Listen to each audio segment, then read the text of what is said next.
Olá, eu sou Lúcio Domingues de Medeiros e esse trabalho ele foi feito em coautoria com o João Protásio Farias Domingues de Vargas.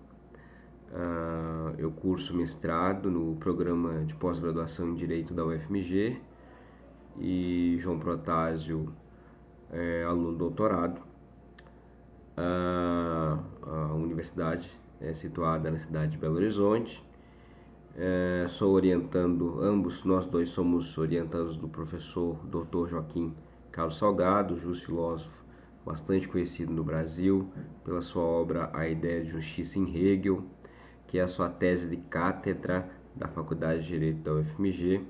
O professor Salgado também tem a obra A Ideia de Justiça em Kant, que é a sua tese de doutoramento, sob a orientação do padre Henrique Cláudio de Lima Vaz, no curso de filosofia da Fafiche UFMG, e mais recentemente a ideia de justiça no mundo contemporâneo, onde desenvolve a teoria do máximo ético em escala planetária, e a ideia de justiça no pensamento clássico, além de centenas de artigos e revistas especializadas no Brasil e no exterior.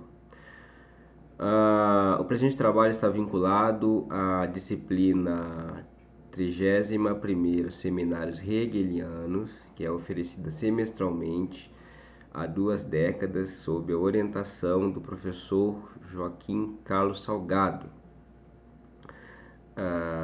Nós vamos fazer aqui uma introdução, tá?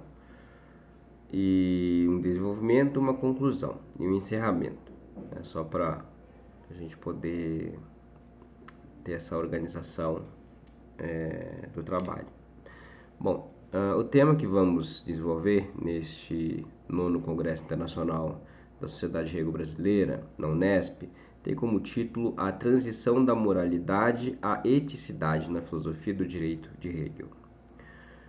O resumo aprovado diz o seguinte: o parágrafo 141 do Tratado de Filosofia do Direito de Hegel expressa a transição da moralidade à eticidade, ou seja, da subjetividade da vontade sobre o bem à objetivação desta mesma vontade na realidade externa, ou seja, na família, na sociedade civil e no Estado.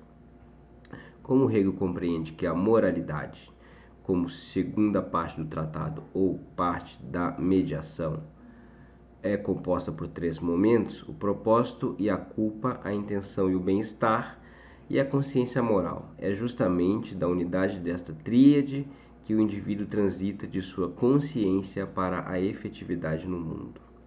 Para interpretarmos o parágrafo 141, fazendo justiça ao pensamento sistemático de Hegel, não podemos ficar apenas na letra de 1821, sem a letra mais avançada, aprimorada e determinada de 1830, do conteúdo do parágrafo 512 da enciclopédia, que traça justamente a passagem do moral para o ético, do indivíduo para o grupo ou coletividade.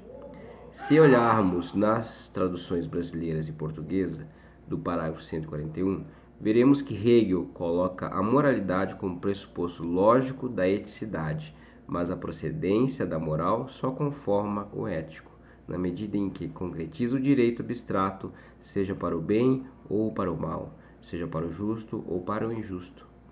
A figura que podemos utilizar para representar a ideia transicional de Hegel da moral para a ética é a do indivíduo para a comunidade de todos os indivíduos postos em uma unidade na qual aquele que está necessariamente incluído como parte, ou seja, a pessoa humana, torna-se o familiar, o produtor ou consumidor e o cidadão ou agente de Estado.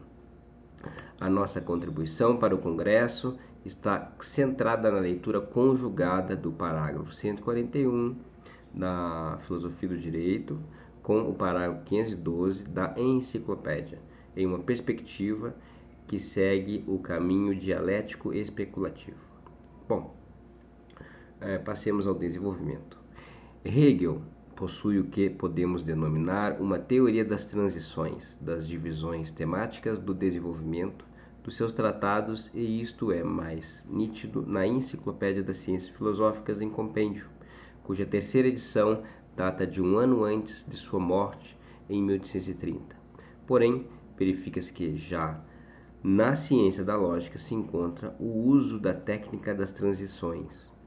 Por exemplo, na Doutrina do Ser, de 1812, com a revisão de 1831, no término do terceiro capítulo da terceira seção, Hegel fala em passagem para a essência. Outro exemplo está na Doutrina Essência, 1813, segunda seção, a objetividade. Término do primeiro capítulo, mecanismo. Hegel fala em passagem do mecanismo.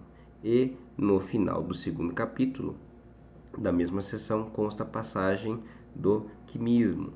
Fica mais claro o uso das transições no desenvolvimento que Hegel dá para o espírito objetivo da enciclopédia. Feito em apartado e publicado sob o título Linhas Fundamentais de Filosofia do Direito ou Direito Natural e Ciência do Estado em compêndio. Hegel divide a obra em três partes. Primeira, direito abstrato. Segunda, moralidade. Terceira, eticidade. Cada parte é dividida em 3 seções e assim por diante na maioria dos segmentos. Hegel coloca um título expresso como transição entre as partes e também entre algumas seções. Vamos apresentar as transições nominais ou expressas. 1. No final do tratamento da propriedade existe a passagem da propriedade ao contrato. Parágrafo 71. 2. No final do ilícito, Hegel coloca a passagem do direito abstrato à moralidade. Parágrafo 104. E 3. No final do tratamento da terceira seção da moralidade, a eticidade. Parágrafo 141. 4. No final da primeira seção da eticidade, a família. Hegel titula Passagem da Família à Sociedade Civil Burguesa. Parágrafo 181. Hegel não apresenta expressamente como título uma passagem da sociedade civil burguesa ao Estado, porém, o parágrafo 256 apresenta-se claramente com características transicionais. Diante deste ponto de vista de tratamento articulatório intersegmentais, podemos sustentar validamente que Hegel transiciona todas as suas divisões e é justamente isso que materializa a conectividade sistemática entre o todo e suas partes. Antes de tudo, precisamos apresentar o contexto intelectivo no qual Hegel transiciona moralidade e eticidade. Qualquer leitor atento se pergunta por que o direito normativo ou abstrato vem antes da moralidade. Vale dizer, o direito antecede a moral, e a ética vem depois da moral.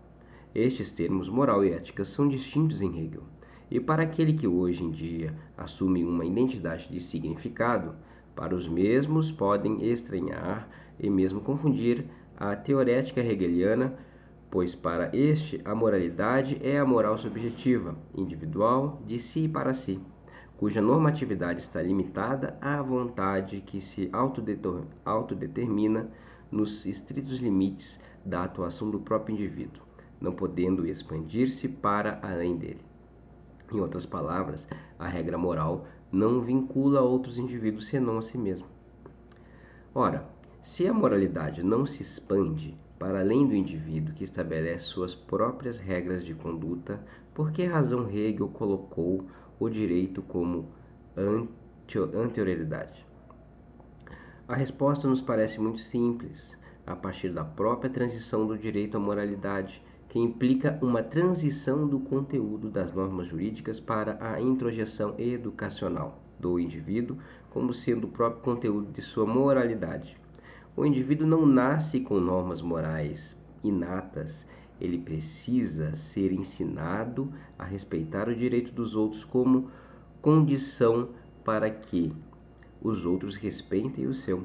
Esta reciprocidade antecede a moralidade, por isso se torna o seu conteúdo. Esta anterioridade do direito é de fundamental importância para a compreensão da moral filosófica hegeliana. Não é a moral que funda o direito, mas sim o direito que funda a moral. É o direito que define a moralidade. Ora, se a moralidade não é o mesmo que a eticidade e o direito antecede aquela, então é de se perguntar O que define ou qual é a essência da eticidade? Precisamos compreender que o termo grego ethos tem o seu corolário latino em mores, ambos com o sentido lato de costume ou, mais precisamente, o sentido atual de cultura. Se a moralidade apresenta regras de conduta individuais autônomas, o lugar desta conduta autorregulada se expressa no mundo fenomênico, externo na coletividade do indivíduo. Assim, o direito abstrato regula não somente a conduta individual, como também a conduta social. É por isso que, se o indivíduo não introjetou o direito abstrato em sua moralidade, a sua conduta social na eticidade vai refletir aquela discrepância. Como o mundo ético de Hegel é integrado pela tríade família, sociedade, Estado, é nessas três esferas de atuação do indivíduo que a moral subjetiva vai ganhar sua objetividade, tanto a legal quanto a ilegal. Este é o ponto fundamental do contato ético entre o indivíduo e o mundo ao seu redor. Para aqueles que pensam que Hegel não tem uma doutrina moral no sentido tratado ético, temos que dizer que se enganaram, pois toda a segunda parte da filosofia do direito trata desta temática. É bem certo que não produziu nenhuma obra apartada e de amplo desenvolvimento como fizeram Kant, nenhuma obra Fichte e outros. Porém, o desenvolvimento que Hegel para a moralidade representa uma síntese colossal de tudo quanto pode ter abordado na essência sobre a moral, não tem abordagem sobre as paixões humanas, como fez Descartes, nem uma doutrina da virtude, como fizeram Kant e Fichte, mas apresenta os três pilares de toda e qualquer moralidade vinculada ao direito abstrato. Primeira, o propósito e a culpa. Segunda, a intenção e o bem-estar. Terceira, o bem e a consciência moral. Advém daí a tríade da moralidade hegeliana, que pode ser resumida em propósito e intenção.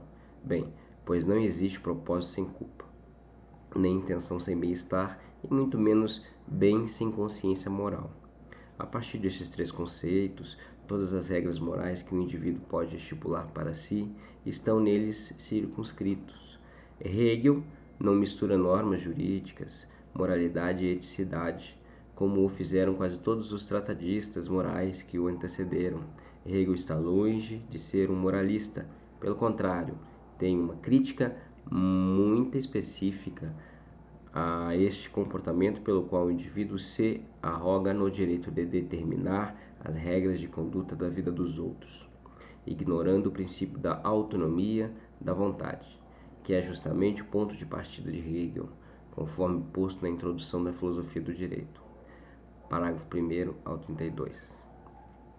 Partindo para a conclusão, não é por acaso que a moralidade está posta como a mediação entre o direito abstrato e a eticidade, pois o direito abstrato regula o mundo ético-social justamente através da conduta dos indivíduos no trato intersubjetivo das coisas da família, coletivo natural, da sociedade, coletivo social, e do Estado, coletivo estatal. Se os indivíduos foram bem educados, segundo o direito abstrato vigorante no espírito do seu povo, então as relações intersubjetivas serão pautadas pela legalidade, pela moralidade e pela eticidade.